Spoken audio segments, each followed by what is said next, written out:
Gabler versus Michael Fang. We see the players. Yep, they're shuffling up, just about to get started. Yes, it's Lexi. It's Uzuri.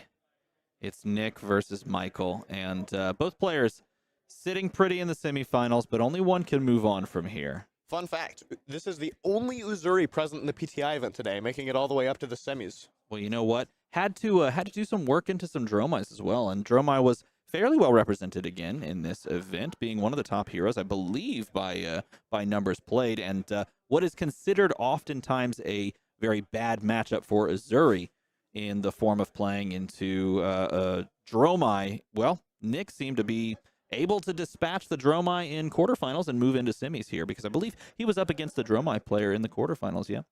Moved on from that, and perhaps on the back of some of those wonderful poppers that are included in the deck, maybe on just being able to get there in the late game, but either way, here in the semifinals, and looking to dispatch his teammate, as you said, so that he can move into the finals. But Michael has something to say about it on the de facto best hero in the format. That is right. Yeah, Assassin into Dromai has been one of the stories of this weekend. We saw the same Arachne player, Lucas Barding, beat two Dromais this weekend, which is historically a pretty bad matchup for both Arachne and Uzuri.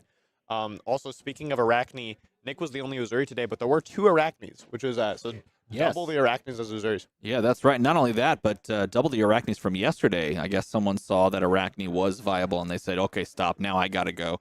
Once you see an Arachne go out there and find some success, or just really any hero that is sort of on the fringe or the dark horse, go out and find some success. It's oftentimes like a signal to the others in that same class to go, oh, you know what? Maybe it is time to pick it up and run it out there. So that is going to be an interesting tell going forward. Now that we have all these Dromais that might be running around off of the back of the new tome and off of the back of the new, crown or the crown that gives you the royal keyword, we might see Arachne make a little bit of a rise with that silver bullet card. But here, we're not looking at that. Instead, here, we're looking at Uzuri versus Lexi. Michael is the first seed, so he will get to choose whether he wants to go first or second. It looks like he has put Nick on the play, choosing to go second. Nick's tunic is already ticked up to 1. Looking at the equipment here from both players, on Uzuri's side, we have tunic, which is quite standard, and then the 3 other slots are all debatable. Sometimes you see Mask of Perdition. Here we've got the Crown of Providence. Sometimes you have Black Tech Whisperers in the leg slot, and Nick is playing Snaps instead. And then finally, the arm piece. We now have the new Shriek Razors available from Bright Lights, the new Assassin Legendary, and Nick is opting for the old choice of Flick Knives, which can help deal a bit of extra damage at the end of the game and sometimes make your opponent's blocks less. Already dead, okay. Start with the swap, and he's like super happy that it's not something even worse than it could be, but already dead comes in and is pushing over the top. It's going to blow up that drill shot, but you don't actually care about that too much. And we are going to continue on after that. It's going to allow for an arsenal here. We're going to see that sink below in hand there on turn 0, finding that and putting that in the arsenal perhaps. Since the action point is used up on Nick's side, Michael will now get to load with Voltaire if he'd like to, using that instant speed. And it looks like he's loading a Heatseeker. And was that a Codex in hand? It was a Codex of Inertia, in fact. Choosing to bring in the Codex of Inertia into this matchup where you can just be very comfortable as the Uzuri player trying to play for an arsenal, playing for like a 2 to 3 card hand. That might be a nice little tech option to slow down or try to disrupt a little bit of what Uzuri might want to do. But don't forget, Uzuri is probably the best hero to play 2-card hands, to play 3-card hands. So if anyone's going to find a way around it, it's her. I think Michael might have multiple Codex of Inertia in this hand, as well as 2 red Falcon Wings, so several duplicates hanging out. Well, this is already a great start to the turn. You're going to get the +1 here on the first Voltaire load. You know the Heatseeker's sitting in the wings, waiting to drop at the very end. And when you're looking at on hits and what this deck can do and why Lexi is so successful, is Heatseeker towards the top of that short list of just powerful on hits, or what do you think the perhaps the best on hit is in the deck? Absolutely, Heatseeker is one of them. It can be situational, but in a vacuum, it's likely the most powerful arrow because it just draws a full card on hit. It's kind of built for Lexi the way it flips it face up as well, allowing you to immediately double arsenal if you'd like to. Michael is just firing off this Codex right away. At the very least, because he has Trench, he would be able to give this arsenal up, put it to the bottom of the deck, and that'll give him a resource to be able to fire with the Heatseeker. Otherwise, if it is some card he wants to play, like a 0 cost, he could fire it off. On Michael's side with equipment, we've got Trench, this is nice for a couple reasons. Obviously, with codexes like this, it allows you to be a lot more flexible with ponder tokens and random face-down cards. It's also nice if the Uzuri ever fires off a Warmongers and you're trapped with an arsenal, you can ship that away for a resource and 100%. open up a space to Voltaire. And the Perch Grapplers, I like this choice. Basically, if the Uzuri is setting a threatening 6 at you, you can cash in a card plus, let's say, Hornet Sting and Perch to cover it up. Sometimes you'll even see on a stealth attack for just 3, you'll go ahead and cash in those 2 armor pieces as well as a 3 block because you know they're going to swap into some scary 6 and you just don't want to deal with it. So getting the card off the top of the deck, that Codex of Inertia does provide an arsenal replacement. And let's see what we got. Hey, CNC is not a bad card to get off the top of the deck. Out of all the things you could find on the top of the deck off Codex of Inertia against the Lexi, I think I might pick that one in the short list of things. And knowing that you're going to have to use it or lose it with that Inertia token means that you're feeling pretty comfortable finding a CNC off the top. That is right. We see Michael Feng commenting on it here. Not too shabby at all. And he's got a 3 of a kind in his hand. So considering how he wants to block, I don't know if any of those arrows he has are blue. I think that might be a blue infecting. So, Okay. oh no, they're all red. Is a bit of a red hand, but that's okay because we have the capability of doing that thing where you play a card and draw 3. Seems pretty good. Maybe a blue drill shot in hand as well, though, looks like. Nevertheless, still staring this down. We could just trench this out. Yeah, that's exactly what he's going to do. Just trenching that away saves you the card in the deck, and you may just not respect the 6 at all. All the way down to 31. No arsenal card left to destroy. And if Michael would like to, he can go ahead and use Voltaire on next turn to load this arrow in. Yep, that's what he's going to do. Since he's going to draw so many cards off the 3 of a kind, and Voltaire is limited to twice per turn, he wants to go ahead and load now, so he'll be able to shoot a total of 3 arrows. Yeah, exactly. And you just have access to the beauty of the resource that you generated off of Trench. So it all kind of comes up just fine for him. And drawing those 3 cards, let's see what he draws into. There's the blue drill shot pitched, floating 2 resources. Now you do have the stipulation that you can no longer play cards from your hand. They have to come from Arsenal for now. But Voltaire does help greatly with that. That is right. It looks like Michael's got an endless arrow in hand. I think that's a Rain Razor, so probably either pitching or arsenaling that. Gonna start with a Withering Shot. Coming in for 5, go again. On hit, there's a Frailty token created, which can be quite relevant versus Uzuri. Even with no Arsenal card here, it turns off the daggers and means if you play a Codex, often what you're going to be getting is a Leave No Witnesses, which in this case would only come in for 3. I don't think we have any Leave No Witnesses in Nick's yard yet, but as Michael, you're always thinking about that as an option. Could block with 1 and then Codex. See, giving him that Frailty token, so it looks like he immediately took that, waiting for a more dangerous on hit. And there is one sitting there in the arsenal already. Maybe he's favoring the usage of the infecting shot, but that is also an option of just being able to block out the recursive nature and damage of the endless arrow. Let's see if he chooses to block here and maybe give up on the infecting shot, or if he chooses to cover up the infecting shot, which is essentially a 1 for 7. Michael, at the very least, will be able to arsenal that Rain Razors this turn. If Endless connects, we'll likely see him opt to arsenal that instead, try to go for a 3-arrow turn with the Rain next turn. Nick is considering his blocks. I'm not sure what cards he's looking at in hand. He always does have this Flick Knives to cash in as an armor breakpoint if he wants to, and Crown of Providence as well. On a 4, he would likely give the Flick Knives first, but I think he's just taking it down to 27. Yeah, it looks like the recursion is going to occur, and we may just see this followed up with that simple but easy, very powerful, essentially a 1 for 7. It's coming for 5 here. It threatens the on-hit Blood Rot token, and if that does go through, then it's going to deal a 2 extra damage most of the time, but we're just going to cover that up with Crown of Providence. Let's see if we cop out anything. We do not, and so we're trying to play this 3-card hand. Now, keep in mind, the Frailty token is going to nuke those daggers. We do not have the capability of pitching into daggers here. Even though you could, it's not going to do anything.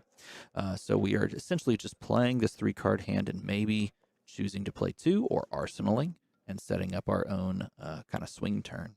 One of the players is thinking here, it looks like the combat chain's been closed, so I think Michael is just deciding which card he wants to stick in arsenal. And Exactly. he did choose to go for that Endless Arrow to be able to hopefully fire 3 arrows with the Rain next turn. Yeah. I mean, when you have the value available to you on a Rain Razors, being able to load up an arrow and have the 3-arrow turn, which is sort of the hallmark of Lexi nowadays, is the right choice. But taking the Tunic resource to play, looking for a scrap. A fun card that does see some play, but but I would say very rarely in Uzuri, and I think it's going to see a lot more play now that some of these mechanologists could choose to dip into it if they wanted to, with a lot of ones that you can now scrap in things like Tech Levasan. That's actually a card you can just straight up run. That's funny. We have new mech cards that say scrap on them as a mechanic, and then this guy scraps your attack actions. So anything can be scrapped these days. Yeah, so you have blue scrap cards that are like Scrap Compactor and things like that, and the blue ones attack for 1. So if you play those, then you can come in with looking for a scrap, and you can just scrap the scrap and show the scrap, and then 5 go again. Seems pretty good. Seems pretty good to me. Michael is blocking it out. Ooh, that is a tar pit trap. So not only... So this is...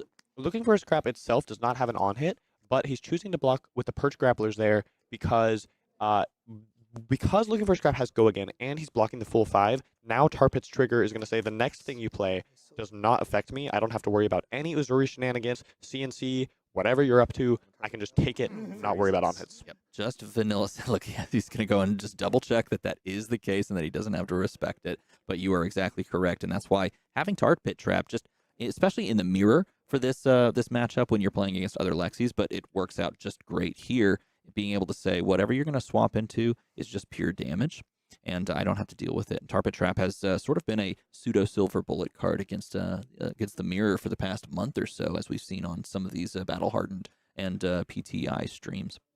Michael does not have any on-hits to worry about here, but he's still considering blocking, maybe just because that's the most efficient use of his hand. Wants to just cash in a 3-block. He's got Rain, Remorseless, and... Command and Conquer, which is a little uncomfortable because you can't follow up with a 3-card hand, or a 3-arrow turn, I should say, and that makes the Rain Raises a little less valuable. Yeah, I wonder if he just wants to maybe block CNC and then send Remorseless into Endless, or he could be considering some sort of play where he tries to set up Rain Razors with an arrow in Arsenal. Right. That is quite hard to do with this hand, though. Because it is your only pitch card for more than red, you would have to probably shoot Endless, hope it hits, and then Voltaire it back in, assuming you want to attack with anything this turn. Michael probably doesn't want to take the whole turn off, so it's possible he's also considering just a block with the Remorseless and then sending CNC. I think that's a really solid play, especially if we don't actually get the swap, because knowing that the on-hit for whatever that is that could swap in is just really, oh yeah, I knew he's just going to give it up. Knowing that that's not possible, or that the swap may not occur, you could assume that there's going to be a play line where they try to just block it out, but and then Arsenal, but that's not what we're going to get. Instead, we're going to take 1, just pure damage. It's not going to do much of anything. Just cashing in that Uzuri switch for the extra 1 because he does not want this awkward blue sitting in his arsenal. Also, keeping a red isolate in deck is not too bad. Just more dominate stealths. Yep, that's true. Michael is face up here. Nick knows there's an Endless in the arsenal, and then Remorseless as the only non-pitch card in hand. Coming in for 5 go again. Nick is getting ready to block 2 cards on this, I think, and then we'll see how he tries to deal with the Endless 4 breakpoint. Now, this is a key moment because we could just, and having a sink below is perfect for this, because you don't want to allow this thing to recur over and over again. Plus, it's meaning that your opponent's having to play an honest 4-card hand, and they're going to have to, oh no, but we have a pull of 2 cards at the same time, with 3 cards drawn and the 4th card being pulled alongside of it. Let's see if there's a problem at all. Players are discussing here. I think there is a judge at the table, so just making sure everything's in order. I think Michael has only seen 4 of these 5 cards, and we are still in first cycle with no shuffles. So there should be an easy resolution here of just... yeah, it's just going to be a reveal the card, put it back on top, and then we just continue playing. Okay. Okay. Nick is just arsenaling. Whatever he got off the sink below was not... He did not want to play it as a 1-card hand. So just setting up, drawing 4. We're back over to Michael's side. That is a battering bolt. I think he does have at least 1 resource card. Yep. Maybe he's blocking our view with his elbow. Yeah, he's got a battering bolt. He's got a Codex of Frailty. He's got a infecting shot and what looked like a what is that, final hamstring shot as well. So looking at the breakdown of this hand, we've got some resources available to us. We can set up for a Codex of Frailty play. Depending on what's in the arsenal, we may be able to try and pseudo blow out our opponent off of, like if they have a sink below, maybe pulling a card extra from their hand. But we're just going to start off with that hamstring shot. Now, if this hits for 5, if this connects, it is going to force the next attack during their next turn an additional 1 to be paid, which can do some serious work. Resources were a little awkward there. Pitching that red first kind of telegraphs Codex, because otherwise, if you were going to pay 2 for some arrow, you would likely just do it after. But because of the way Codex makes you discard, you have to pitch the red first. None of it matters too much because Nick is just saying, I'm blocking with all 4 cards this turn. Whatever you're sending, not getting through.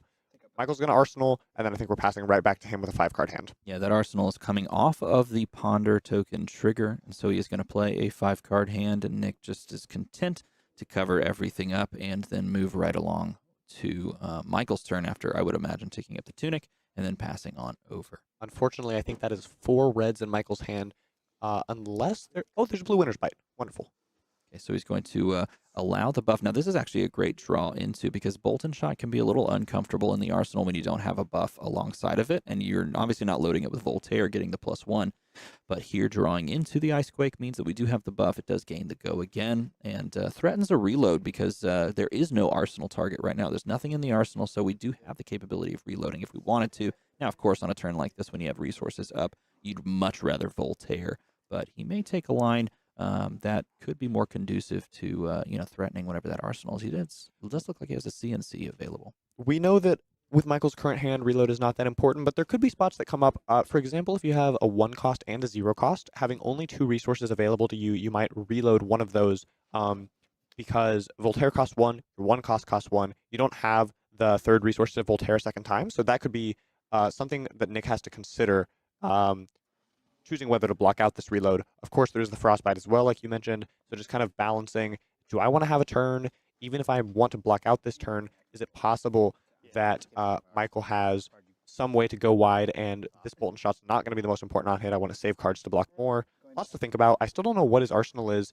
Looks like, oh, it's a Frailty Trap. Frailty Trap. Dropping the Frailty Trap down, and this is going to nerf the attack that it is actually being played against because that Frailty token says it is going to give a -1 to anything that is played from any attack action that's played from Arsenal. So yes, the on hit is going to trigger and the Frostbite is going to come through and the reload is going to be allowed as of and available, but the Frailty token says that whatever you put in there is getting -1.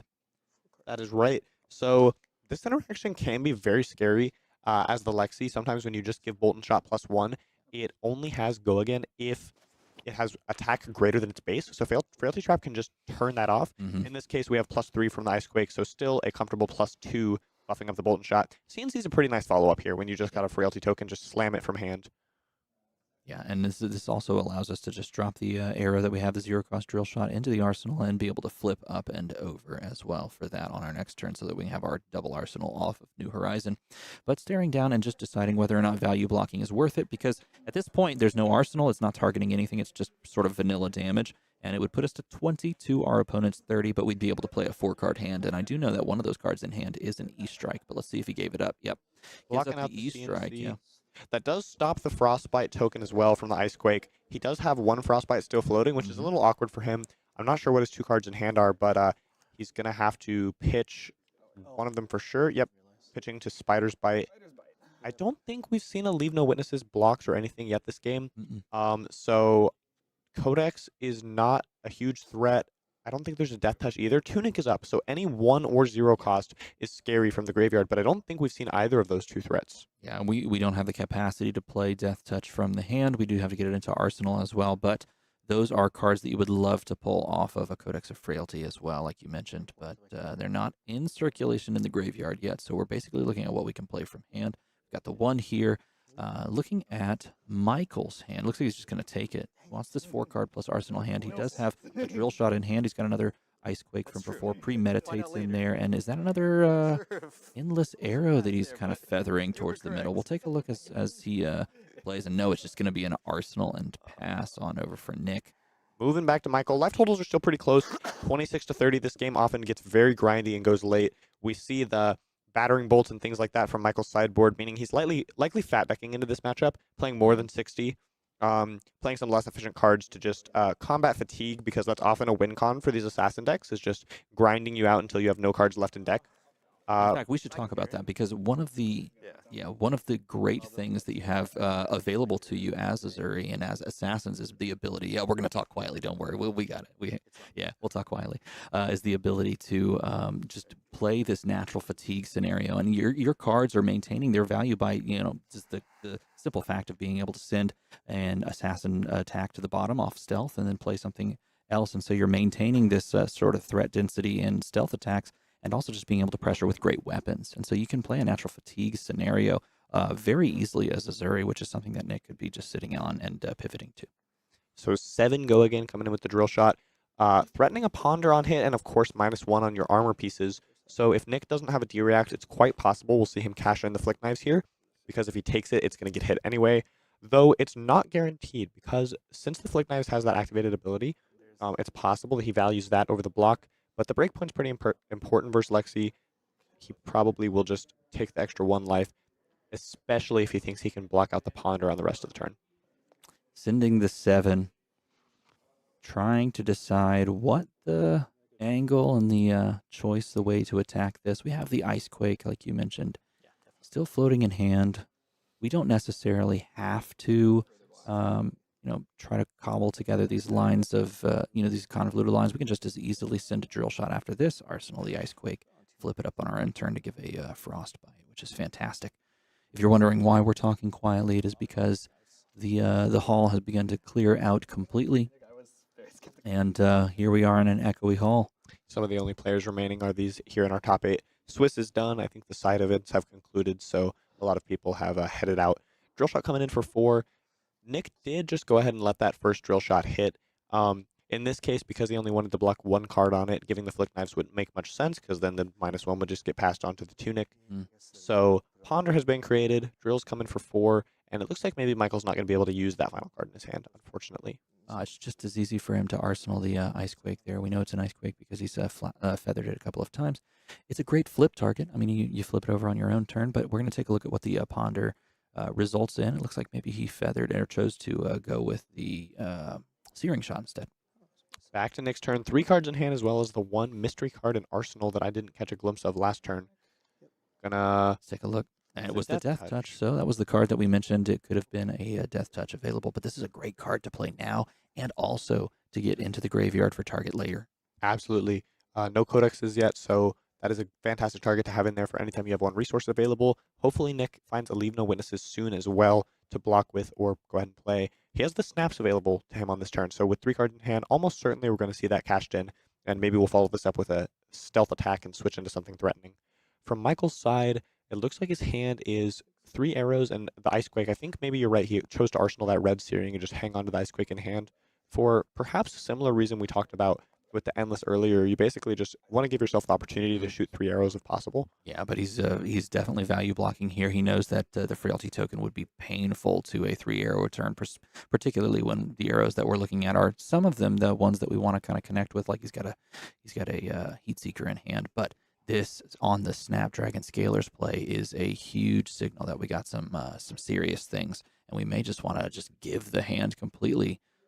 Try to save some life. I think that might be a CNC. Yeah, it looks like a CNC in Nick's hand at the very least. So Michael does have that trench available to ship the card away and not lose a card from deck, but still CNC will functionally take away the arsenal for purposes of, this turn cycle. Michael will not have access to it, assuming the CNC can connect. I don't really see. On another note, I do very much wonder if with the quietness in the hall, if any of this is audible. So hopefully it's not too audible as we kind of try to break things down for you and give you the information that we see, but hopefully that both players aren't able to hear us too much. CNC comes in and threatens the arsenal there, but we can always trench this away. This is not a problem. Trench is available to us as well. That is right. And then if Michael wants, he can use that resource from Trench to Voltaire the Heat Seeker. That is not unlikely.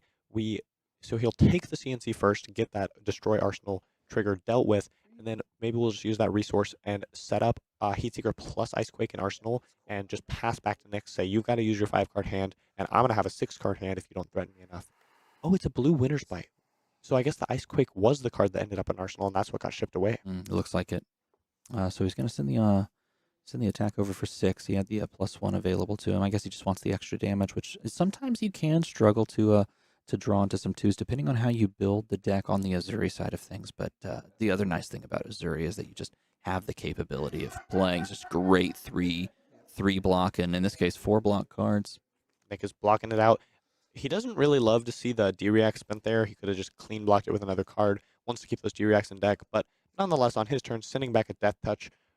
Unfortunately, his pitch card is just a yellow on this turn, so cannot lead with a Spider's Bite here, giving Michael a clean 2-card block if he wants it. And It looks like that's what we're going for, just blocking 2 arrows. And I don't know what the cards are left in Michael's hand. We will have to see. A Lexi on a 2-card hand is still threatening, and especially when it's another Heat Seeker, being able to throw a Heat Seeker for 6 yet again, back-to-back turns. Do we have the cover up here? And most likely the answer is yes. It's just how do you want to play out the 3-card hand that you're essentially dealt. So you have the Arsenal card that you've kept there, and the 2 cards, the 2 best cards perhaps in your hand. Oh, and it's a sink below in the Arsenal, so that might help cover it up as well. Yeah, Nick has options available to him.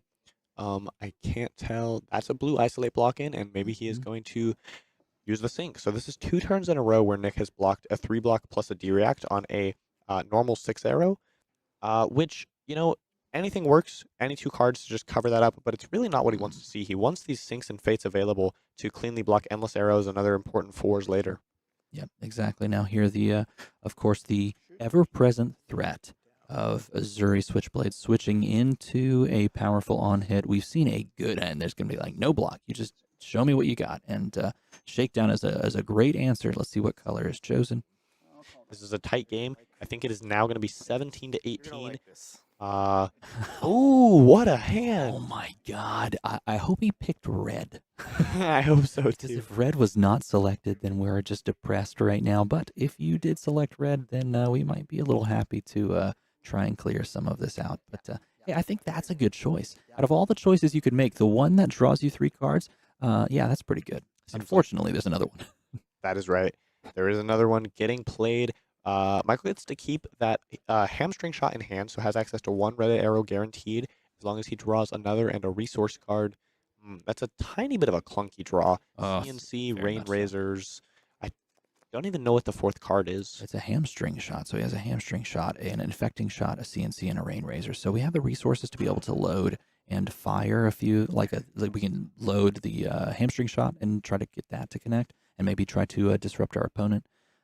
But then we're kind of dead in the water as far as that's concerned. Maybe we, well, we can't really even afford to dump into a Quiver of Rustling Leaves, unfortunately. So a little bit of a clunker on this one. Michael has an interesting choice here. He knows that he can only shoot maximum 1 arrow this turn, but he still has a real choice of whether he wants to select Go Again or +1 on Voltaire, just as kind of a psychology thing. Because both of his arrows are for 5, and there's no clean way to block that with 1 card from Nick.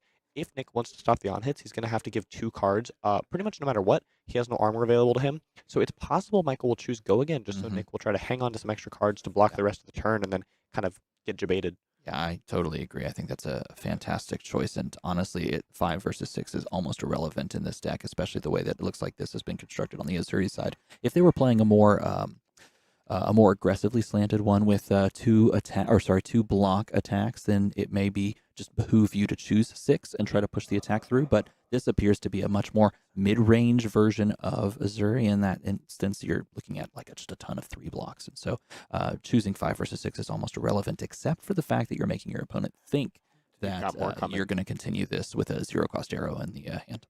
Right. So Michael has to select what to pitch here. If he wants to fire one of these 1 costs, he must pitch Rain Razors, but he can choose whether he wants to pitch a red in addition to that just to filter it away. See how he goes. He just pitches the Rain Razors, floats 1 resource, loads with Voltaire, choosing to load. Which one does he favor more? The Infecting is a 1 for 7. The Hamstring Shot might do something to slow down his opponent. If Nick is sitting on his own red hand, that might be helpful. I should clarify. Must pitch Rain Razors is only if he wants to hang on to an attack to be able to Arsenal. He could pitch 2 reds away and just Arsenal the Rain itself if he wanted to. Coming in for 6 here, he chose to just go ahead and give the +1, take the guaranteed value. Maybe Nick has 2 blocks, so you just want to send a big number. I mean, if your opponent's holding on to exactly 2 death touches, then that makes the block perhaps a little bit awkward, but he drew into 2 already deads. A fantastic expansion slot card from the new set, but he did also hold on to a 0 for 4 that says your arsenal is dead, so that might be the play here. I think we might see a Spider's Bite, Leave No Witnesses, and even more importantly, perhaps, the Leave No Witnesses will end up in the graveyard for Codex of Frailty. That's exactly right, and I think, if memory serves correct, that Codex of Frailty is living right there, but nope, Leave No Witnesses being pitched here, and we're instead just going to go grab something. We do have the Tunic up, which means that we're probably just going to get a, Red Death Touch. Red Death Touch is going to come on over here, and then it's going to threaten 6, and then Michael has to make some decisions. That is right. I think so too. If that's the codex, then we will see a death touch that is very difficult to block. All the attack actions will have -1, so likely we'll be able to give Michael a disease token of Nick's choice. You're Oftentimes welcome. versus Lexi, you see the frailty token selected. It is really good if they have a full hand. You can give usually 3 -1s to 3 arrows, or at least 2. Though Blood Rot is always a guaranteed 2 damage. Sometimes you take that, and if you're feeling spicy, you can go for Inertia and try to get a full card out of the Lexi. Yeah, that's exactly right. As people start throwing things in the corner, chucking things around. I'm not sure if you can hear that, but the spider's bite here is threatening 1 and -1. Got the nice little 1 die representing Better for watch us. out. Feels very rich and luxurious. That 1 could come across and make the poke. We are talking quietly. We don't want to try and give too much information away. So hopefully you enjoy this ASMR portion of the stream. I know one person in this booth, the producer, has produced some ASMR content. You should check that out. That was a really great spoiler, by the way, Ethan. It's very quiet, calming. Unless you hate ASMR, in which case it was awful. Oh, and Michael blocked with a tar pit trap on the dagger. Yes. So not only allowing his attack action cards to block for more if he wants, he also just negates the on-hit effect on this death touch. So it's just going to be a vanilla 6 damage, but there is already a frailty token in play from the codex, unfortunately, for Michael. Now we're going to come across with the death touch. This is vanilla 6, just to represent 6 damage, but at this point, dropping your opponent to 11 when they are on a hero that's predicated on sending arrows and not playing to a fatigue state feels pretty good, because then you can get to it as a pseudo Kodachi lock if you can play a very protected game going forward. And you already know that your opponent is going to have to get this -1, which means at least one card, though most likely the arsenal card, is going to get that -1 from the frailty, and maybe even 2 if you're lucky. A That is right. CNC here is in hand for Michael Fang there, and that CNC might just be the vanilla attack that we throw from hand and try to save and keep the arsenal. We also have a Winter's Bite and a blue infecting shot. So Michael has choices here. None of his cards are affected by the spider's bite. He can choose to block with them just for value if he wants to. Taking a peek through Nick's graveyard, seeing what he has access to for perhaps future codexes or just what cards are left in the deck. One thing you often check is defense reactions. See like what breakpoints the Uzuri can cover up conveniently. Frailty trap. We saw one played earlier. One just got pitched right now.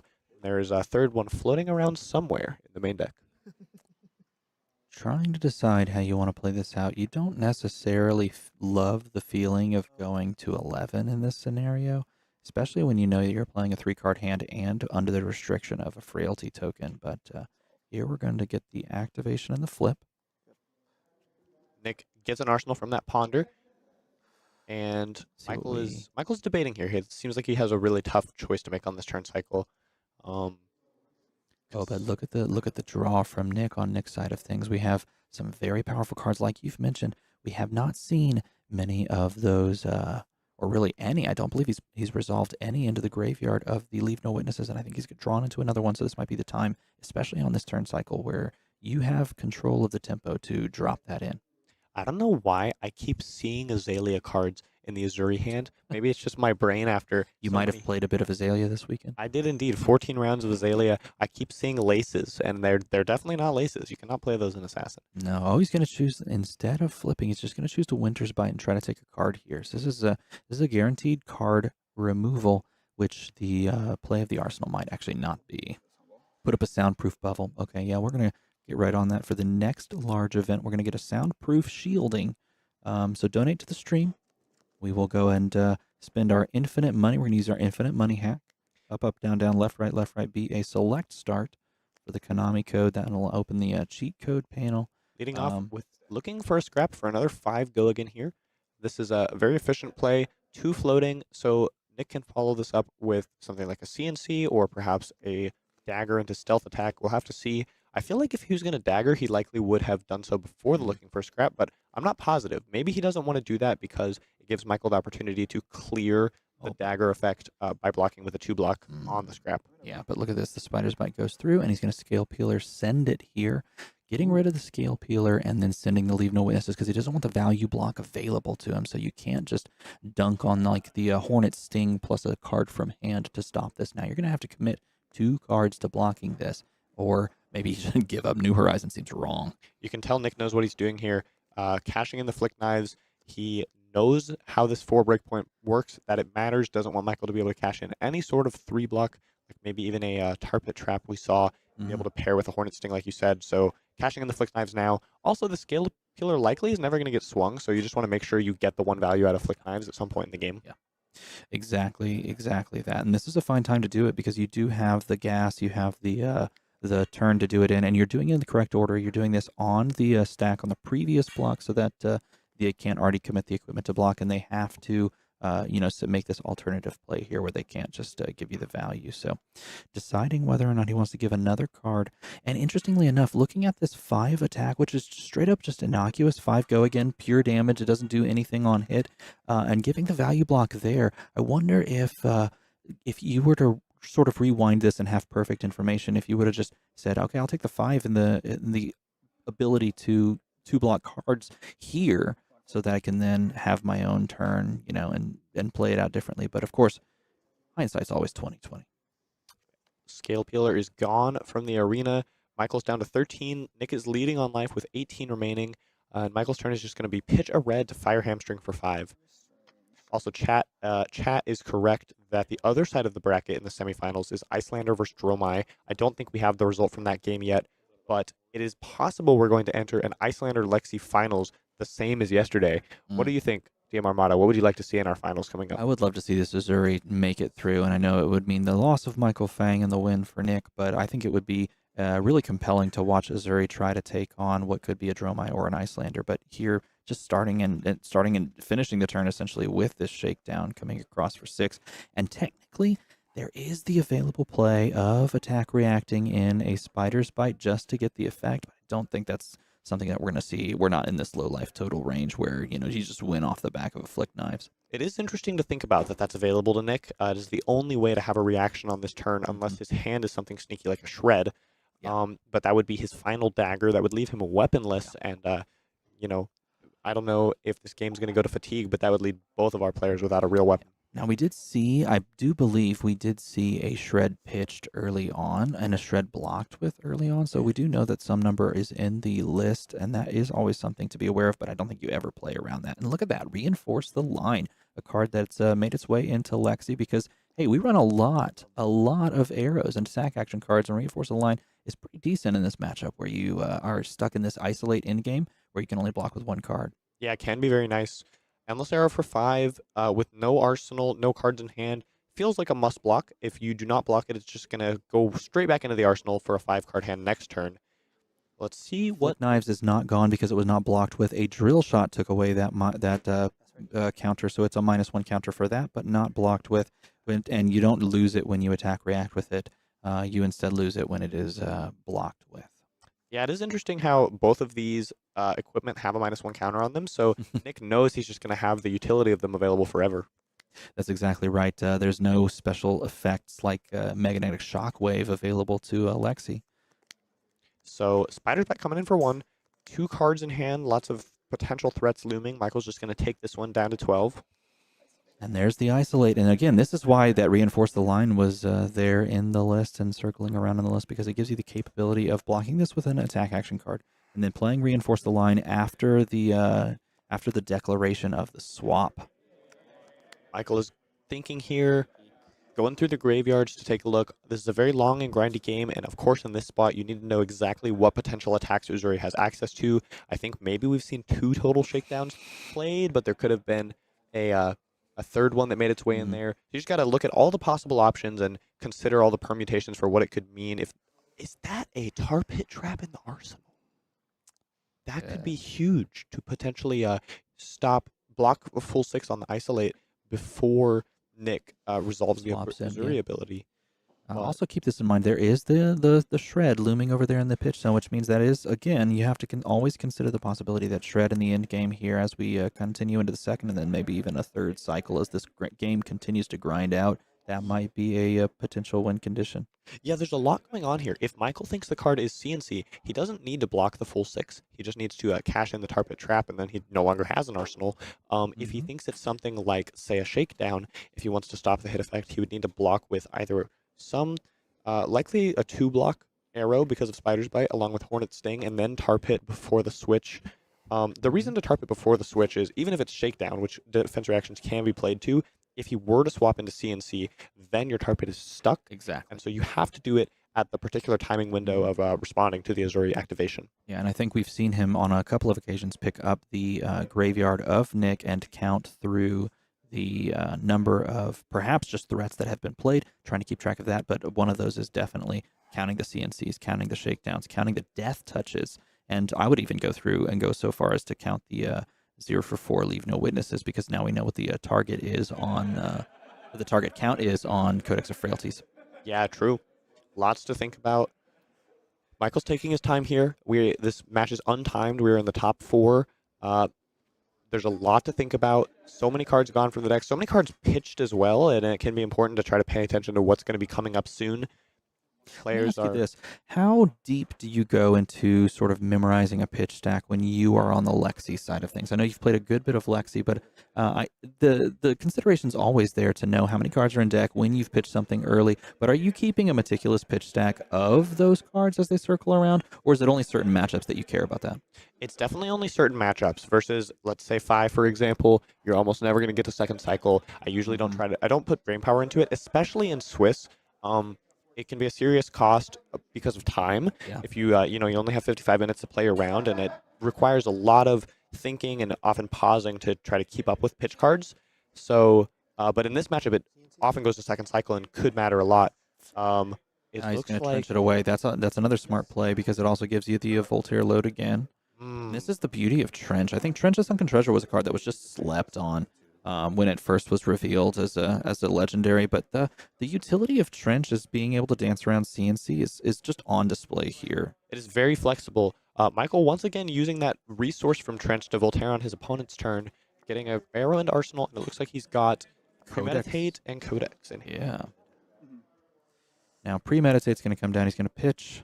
No, he's going to play. Excuse me. He's going to play that Codex down, and he's going to go and grab a 1-cost arrow. So he is just using the Trench to ship it away, and then firing, infecting for 8. An additional Ponder on hit, which doesn't matter too much because he already has one, but give him some additional selection, and then critically that Blood Rot for 2 more damage. Now this is a huge pivot play, and it's really demanding a lot of answers from Nick, because this is essentially a 10 attack, which is a ridiculous amount when your opponent's at 16, but we do have the Ponder there. A complete cover-up and a 2-card hand essentially for Nick. That is right. He is left with a Frailty token, which means he can't swing the Spider's Bite for any damage, and if he plays something like, there's the Leave No Witnesses, but it's only for 3. Mm-hmm. Do we know? I think, Nick only has 1 card in hand, so in theory it could be some sort of attack reaction to mess with Michael's blocks, but most likely Michael can just give Nick 1 3-block on this and cleanly move to his turn with 4 cards available. Counting, I think he's counting through the shreds, though. I think that's what he's curious about, because we have seen a couple of shreds cycling around in this this past couple of turn cycles, both being pitched and one previously blocked with, I think. So I wonder if the final card in hand could be a shred, because that would be a solid blowout play, taking the top card of the deck, but also, and notably, taking the arsenal as well. Yeah, it doesn't look like Nick is on any cut to the chases. If he is, Michael would know, because deck lists are made available to both players before these games because there's a stream going. It's kind of unfair to not do that in the top 8, since some decks have been showcased and players could have reviewed other decks on stream. So 3 coming in.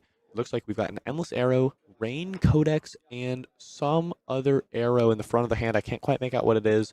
Michael's elbow is blocking us. Oh, it's a Searing Shot red, I think. Yeah, Searing Shot's a fantastic arrow to be able to play here. But let's see how he's going to do. He's just going to take the Trench route and Trench be able is, to. The flexibility of Trench is really being showcased in this game, using it many times. Absolutely insane. He's just like, yeah, that's fine. If you have it, I don't care, because I'm just going to take this away. It might have also just been interesting to see if he says no reactions and then sees what comes out, because then I guess if he goes to the reactions and lets Nick have the first act there and then Trench. But so 4 go again with the Endless Arrow. We know he's got a Rain Razor sitting in hand, so if Nick blocks less than 6, Michael will be able to play the Rain, give this +2, and use that last floating resource to shoot it again with Voltaire, turning into an 18+ damage turn. this is a big moment, because Nick has to understand that, and there's the shred, so he just drew into the yellow shred, but Nick has to understand, there's the Rain Razors, that there are threats still looming. We've only, if we're counting correctly, I think we've only seen, this is our second Rain Razor, so I think there's still one left in the deck. There's still one, three of a kind left in the deck. One was banished, and one was played. So there are still some threats available to Michael, and he has the capability of playing in those. Obviously, you see one Codex being pitched to the bottom of the deck, so that's still floating around in there. A fair number of red cards have had to make their way off of Trench and to cycle around as well. That is right. Did the second Endless connect? I think so. That should mean it's in Michael's hand and able to be arsenaled. Yep, there we go. Nick is all the way down to 2. Really wants to hang on to these cards in hand here. Looks like a blue and a yellow Death Touch. This is a pivotal moment in the game because being at 2 and isolating here, he's... Oh, wait. Did Michael just draw on 2? No, he did not. No, it just... My eyes deceived me, but here's Isolate, threatening 3 damage on the face of it, but we know as Uzuri that 3 damage is a trap, basically. Yeah, you have Flick Knives available, so Michael's at a virtual 4 from that. We know Nick is, I believe it's a yellow Death Touch in his hand, so we know he's swapping into that, meaning if Michael were to block with a 3 block, he'd be taking 2 damage down to 3. Flick Knives could put him to 2. A Blood Road token could threaten to just kill him on his own turn. We'll have to see whether Nick wants to cash in the Spider's Bite, though, and whether he opts to go for Blood Rot or the likely alternative, Frailty. Michael's digging through the yard here, looking for all the possibilities for what Uzuri could be swapping into. And do we have a beat on what Uzuri is holding in the arsenal? I'm not quite sure. We've seen that. It's been played close to the chest and close to the vest here by Nick, but that could be, if that's an advantageous defense reaction that he held on to go to 2 on, that would be just a crazy play that he did previous to this, allowing the cycle of the Endless Arrow. But knowing that that's most likely not in play here, since we've already started with the Isolate, and we're most likely swapping into the card from hand and not just like passing on this Isolate. See how this turns out. He's just trying to track everything, looking for surgicals, shakedowns, CNCs, anything that could be swapped into. The Death Touches, I'm not even sure if there's a yellow Death Touch in the yard yet. We've seen some pitched. Michael likely has noticed them getting pitched. He also saw them in the deck list, so he knows that's a possibility, even if there were 3 red Death Touches in the graveyard, which I don't think there are. So I think the 6 from the red Death Touch is also on his mind. We have the Tunic resource up for next turn. That's not going to really come into play here. See how Michael wants to block. This is, we are literally down to the last maybe few turns of this game. But don't count Uzuri out being at 2. Uzuri has the capability of just blocking incredibly well, especially with some of those sinks and those fates. And the Frailty Trap, I think there's still one left hiding in the deck. I wonder if that's probably not the Arsenal card. If it was, I bet he would have fired it off on the Endless. But that's what I think as well, yeah. But could be one of those coming up.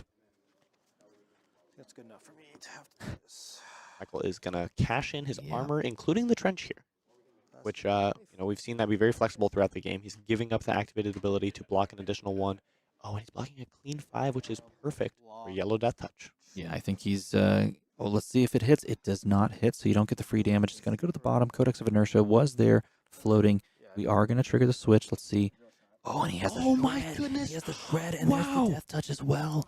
Oh, my God. And so he has the ability to push over the top and get the choice of tokens generated. It's going to be the Blood Rot because that does threaten the damage, and that means that Michael's turn has to change completely because now he has to have that blue in hand. Otherwise, he dies on the spot or tries to finish his opponent. Let's see how he chooses to take it. He's going to pitch the blue. He's going to load. Now, this is coming for 5 with Go again. He has 9 damage available to him on this turn. I assume he must have another blue in hand or a yellow to be able to play through that Blood Route, because I don't think he's going to have enough damage to kill Nick here, unless he's got maybe an attack reaction. Could that be a Rain Razors? Rain Razors would be fascinating. That would be nuts. Absolutely nuts. I think what he has is like a 0-cost arrow. It could be a yellow or a blue so that he can follow up by just paying for the Blood Rod. But he also has the capacity to try to do some crazy stuff. I don't think it's the right play, but he could do some crazy stuff here. Instead, I think this is exactly correct. Say Endless Arrow. Say prove it. Cover this up. I'm not going to die. I'm going to have this blue. I'm going to pitch into the Blood Rot. I'm going to stay alive. What an endgame DM Armada. Both of our top 8 games here have come absolutely down to the wire. 2-1. He is going to survive. He has the blue. Endless Arrow has hit for at least the third time going back into the arsenal again. Nick's got one card on his turn. Is it a Codex? That would be huge here. It's just an isolate. Isolate for 3. No recourse, but he can't go to 1, obviously, because he dies to Flick Knives no matter what. But this means that Michael is in such a good position now after making that play.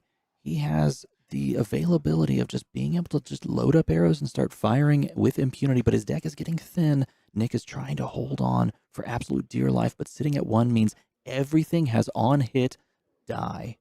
Hanging onto a Rain Razors there. That could be huge. I don't know how many defense reactions are left in Nick's deck, but that could spell doom immediately, potentially. That card right there is Rain Razors, and this is just a clean 3 block that you're just going to cover up. You could, I mean, even if you were worried at any point over the next few turns, if you think you couldn't close this game out, this card is now pure blocking power. You can give up your arsenal at any given moment in this sort of tit-for-tat game at the end of the game, but here I think Nick is perhaps in just a really, really tough spot and hoping to draw into some breakpoint blocks like Sinks and Fates. Let's see. Lexi flipping up the Endless Arrow. Michael can choose. I think he's going to shoot this Bolton shot for 4.